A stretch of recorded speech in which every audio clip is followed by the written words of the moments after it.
Welcome to the Captain's Corner, your place to get informed about first steps to recovery and how we help to create healthy and safe communities.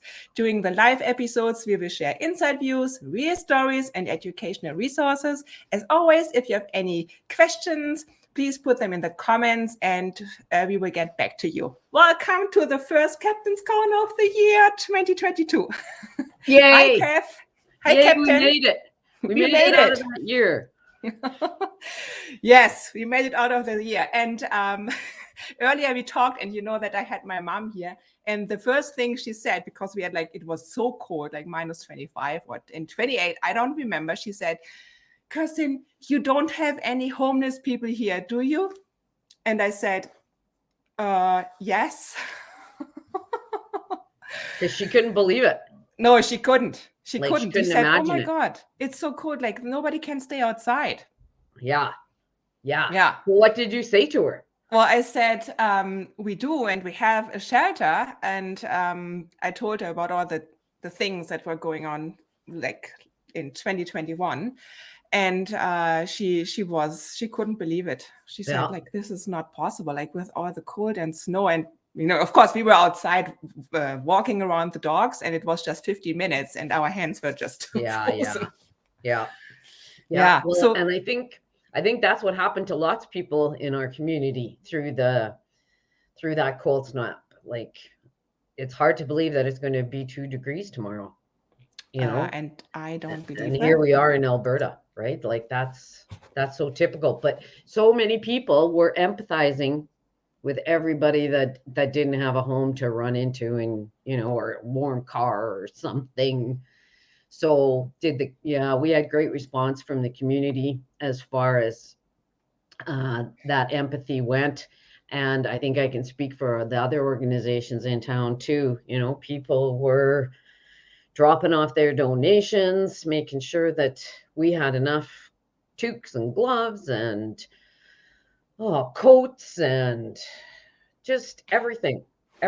Our Christmas bag for the clients, everything and more that we needed for those bags to make sure that people had a nice little gift on Christmas morning to wake up to. And that was, even though it was so freezing outside, it was heartwarming to see. Plus, we had this man show up on Christmas Eve night just by himself. And he bought pizza for everybody in the shelter. And yes. That was really cool. Because I guess maybe it just touched us a little bit more because he was on his own. He wasn't doing it as part of a business or, it was really cool. And that's what keeps us warm, Yeah. through those cold snaps. So when we think about a story through the cold snap, our community helped keep us warm for sure. So how many people did you serve during the days? Like, was there So in the shelter, we were still over 100 during the day, and most of them were staying put, not moving around so much, of course, as you can imagine. And then at night, we were sleeping over, well, we hit 90. And that's the highest we've ever had, I think, right? So that was just for one night, but typically it was between 75 and 85 people at night. And we were lucky with the building, everything, the heat stayed on, the water stayed going. People can have such terrible stories on things like that when it gets cold, but we were fortunate. We did have a few of the staff sick, not with COVID at that point, but a bad cold. And so we were struggling for staff through that, but Colleen and her magic scheduling made that happen, and everybody was okay. Unfortunately, we had lots of overdoses. There was a week through there that I think the overdose prevention site had 31 overdoses in a week. Oh my goodness. Yeah, we had there was some bad dope out there. as usual. And yeah, that was tough. Tough. It's always hard on the staff. And the other people that are witnessing that all the time, Mm-hmm. Uh, so we're grateful for the OPS to be there, and because we certainly had our share of them too. Yeah. It's just, So, yeah. But mhm. yeah, the community response, awesome. And we love them. Like everybody's harbor lights were shining. And it Yeah. was really cool. Yeah, I saw like with the donations that came in, like that was pretty amazing. So do people still camp outside though, Kath, or do you think most of them come inside? And I know like your outreach team is still out and is looking for people who might need shelter. Like, what is the situation? Are there still some camping or not? Yeah, good question. Some people will still camp, yes. And I always say when the end of the world comes, we got to go find the homeless people. The homeless people are going to be the leaders, okay? Because they know how to make something out of nothing. They know where to find little warm spots. They know what to do, right? Because their life depends on it, basically, unlike the rest of us. So yeah, pays to be nice to homeless people right now, you guys, because we're going to need them later. Wow, you know what? I never thought about it this way, but you're totally right. No, but seriously, there are some campers. The outreach team certainly has been going out, not just the outreach team. Our good friends in the RCMP are keeping their lookout, right? The city bylaw guys. And I know that the city does their best to make sure that people are safe too. So they may see a camp. They work in conjunction with our outreach team, right? So the city may see a camp, and if Buddy looks like he's pretty safe in there Hmm. and things are okay, they'll leave him rather than make him move in that cold weather, right? So Yeah. they're just looking for people who might be maybe a little bit more out of it. They're not aware of, they might not be aware of what they're doing so much. So that's when Hmm. we'll come in and try and convince people to come inside. So yeah, it's a good collaborative partnership and respectful of the people and the weather, right? What's the smartest thing to do here in this situation? Because if we make a move, they could freeze setting up their next camp, right? Right now, they're all right. Hmm. So yeah, it's a really, really good team effort there. So that's so good to hear, because I was wondering like what is the situation there with in that cold weather, like so many people inside though, like, and your staff being sick, and like how do you keep everyone safe inside? Are there specific safety measures? Well, Um, always, mhm. lots of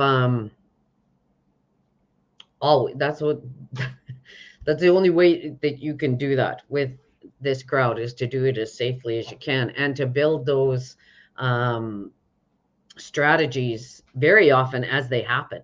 Okay, what are we going to do now? Because here's where we are, right? And what's the safest way to do that for everyone?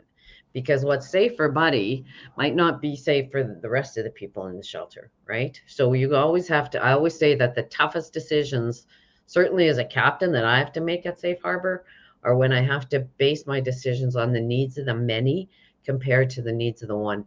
Mhm. And that's hard. It's really hard because you know how bad Buddy might need something, but you also know what his behavior is doing to the rest of the people in the Yeah. shelter. And, you know, there again, big collaborative effort through all of this. We always work yeah,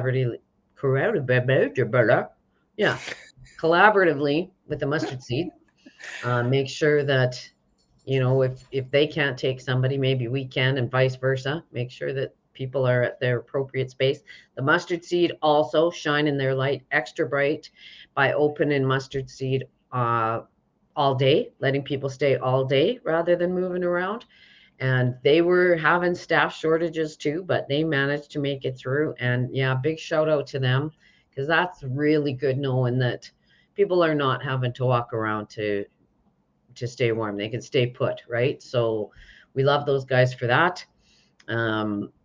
Certainly, Turning Point was doing everything they could too. Everybody was on alert, and doing everything they could to keep things as safe as possible inside and outside the shelter and surrounding areas, right? Yeah. Yeah. Yeah. Yeah, and like we talked about this last year in a couple of our episodes, that it takes a village to keep everyone safe. So I think this is really good to hear in action. Like this is really happening every day. So Yeah. um, Yeah. yeah. Way. So what is the situation now with the shelter space Well, kept? and Like, I was thinking that, I was thinking, man, what if we weren't in Cannery Row? yeah, What if we weren't right now in this weather? What if we didn't have all this beautiful space to say, come in to, right? Like, yeah, whoa, we were really grateful. And so right now we're still grateful. We're still hoping that everything goes through. We'll find out on January 17th is the date for the next public hearing, where council will listen to the public on their thoughts about having us stay right where we are in the temporary site until a permanent building is built. Or no, wrong. Not until a permanent building is built for the next 2 years. They're debating it for the next 2 years, and mhm, hopefully by that time, that building's going to be almost finished. And yeah, yeah. so that's exciting. So yeah, public hearing January 17th, 4 o'clock on Zoom. It's fun filled and action packed. Um, I love your humor, Kat. well, what I'm looking forward to is, and I never, it's hard to look forward to a public hearing sometimes, but I am, because I'm looking forward to seeing these new faces on council, seeing our new mayor, and talking with him. Ken Johnston and I have had, a cool relationship for lots of years. Yeah, I'm really looking forward to the opportunity to see those guys and Mhm. thank them, because man, it's been tough. It's a tough gig, and the new ones especially, they have so much thrown at them, right? They have to Yeah. wrap their heads around. I can't even imagine. They have to care about things they don't care about, and that would be like really hard, hey? But they have to Mhm. do that. Or I shouldn't say they don't care about, but no, I shouldn't say that. But I mean that they have to. Never mind. There's always, everyone has like different priorities on their list. So that Yeah, doesn't mean that's that what they I don't mean. care, but it's not on the top of their list. So Because of course um, they care. And they care about everything that comes in front of them, and that's why they've dedicated so much time and energy to what they're doing on council, man. Like mhm. if you even had to read one of the reports I have to read, like it's so, those guys are awesome. Yeah. And I'm really grateful for them. So I don't mean to say they don't care. On the contrary, they care enough to be doing what they're doing there all the time, man, for the whole Mhm. city and all the issues. So I really appreciate that. Yeah. Um, but So yeah, I'm looking forward to that. And people, the public, I know they've written letters before, the businesses and the general public, voicing their opinion on this matter, because we've been here a few times. As Councillor Weinche says, here we go again. And I thought, yeah, she's right. Here we go again. But that's okay. Here we go again. And we will, well, the problem isn't solved. Like, how can you not go? Like, yeah, yeah, so yeah. yeah, yeah. I think she's like I am, and just thinking, oh, let's get this, and this is trudging through the muck, right? And we're almost out of it, Mhm. we're almost, I can see dry, flat land right ahead. So I think we're going to be fine. Yeah. Yeah. Yeah, that is good news. So for everyone listening today, we still would appreciate any support from you in writing letters and attending the hearing. Um, do you like with the new council, Kev? Like, did you have like I know they're just like in the process of getting up on Yeah. track and everything. But did someone reach already out to you? Like, did you create any personal new connections, or do you know all of them anyways? Yes. And I've spoken to a few of them for sure. and I look forward to getting to know some of the new ones better. The I think what's happened is we've all come to recognize, look, there's nothing else we can do right now. You know, like, yes, we want the shelter to move. Okay, check mark. We got that. We're gonna, you know, we're gonna do that. But we're in that in the meantime place, and that's basically where we live, at the harbor. Lots of times in our services, you know, we are the spot in the meantime till Buddy can get to treatment, till Buddy can get housing, until, you know, in the meantime. And that's where we are with this shelter location. This is all we can do in the meantime. That doesn't negate what we need to do still going forward. We're still going to do that. But here we are in the meantime. And everybody's kind of recognized, yeah, that's it. You know, it's this or nothing, and nothing isn't a good option. Everybody agrees with that too. You know, even the businesses, everybody, you know, the businesses don't, you know, they're not no good, terrible people that want to kick out the shelter. They're business people, you know, trying to stay alive with their businesses right now, with us and COVID around, right? Like, holy doodle, that's a lot. So then when we can, I have a cat walking across my table right now. When we can say to them, hey, we get it, and we really, honestly, genuinely want to help make things better in the meantime, and here's different ways, and here's different things, people are coming together to have those conversations. You know, I assume at the public hearing, there's going to be some strategies there for all of us to do, you know, not just, yes, you can stay, but we want to see this and this and this. And, you know, ideally from the businesses too, we can make this better together. You guys, let's stop talking to each other at public hearings and start talking to each other in the communities together. We both have to have open minds and have that willingness. And it's hard because people have been hurt and beat up a little bit. And it's like, you know, you say, well, I don't want to play with you. Right? But that's crazy because we have to do better, and we can't do better alone. We got to do it together. Yeah, so that's right. I feel really hopeful, and I don't know if it is the new council or I feel hopeful, and I'm glad I feel hopeful because I wasn't for a while. So it's a nice feeling, maybe because it's January, maybe because I'm trying to figure out how I can get to Mexico. Yeah. I don't know, but yeah, I am optimistic. Things are starting to happen. You know, you think the new drug court's coming, right? We got a new whole court system big building coming. We've got the addiction treatment center, still waiting to find out what the details are on that. The Dream Center, you know, they're going to open their doors this year. How many times have we said we need a treatment center, we need a treatment center, we need a treatment center? And look, one's coming, right? So there's cool things happening. And yeah, I think we broke some ice through the cold snap. You know, we're like the ship, those icebreaker ships, right? And I think we broke through some ice. And I think we've got a lot of people on board with us, mayor and council including, and even downtown businesses. I think they're starting to take a look at that. You know, they're good people. They're just trying to save their livelihood. And yeah. So yeah, I look forward to that. Yeah, I feel that too. I think it's like what you said.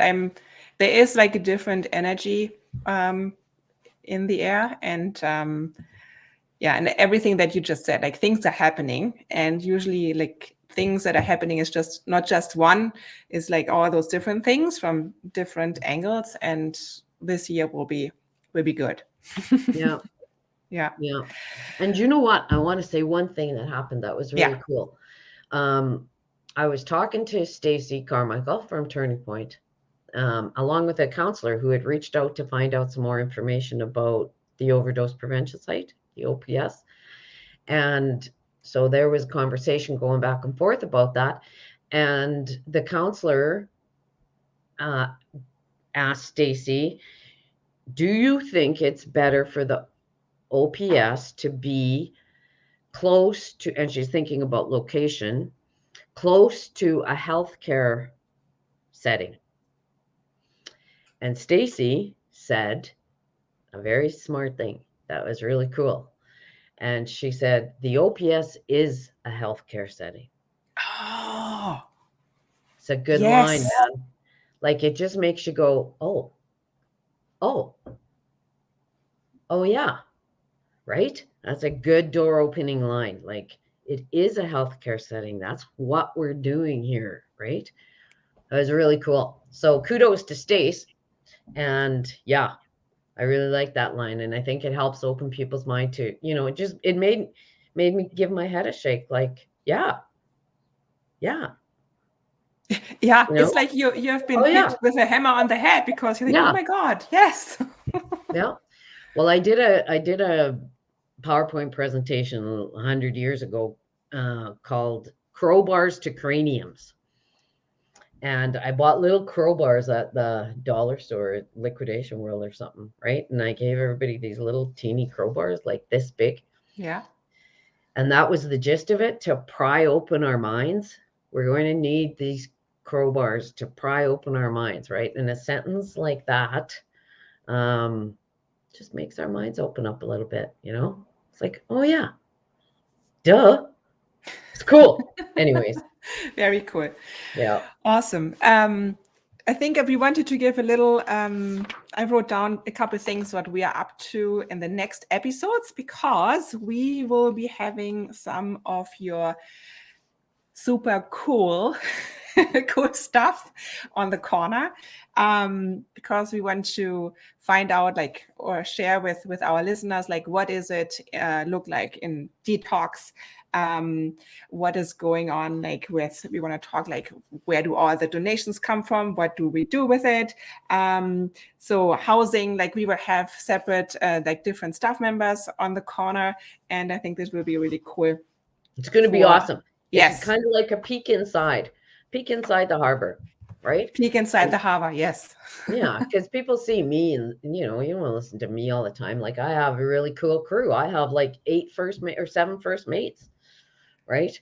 And then they have their crew. And it's like, yeah, we thought it would be cool to show people, what is it about detox? Like, what does that really mean?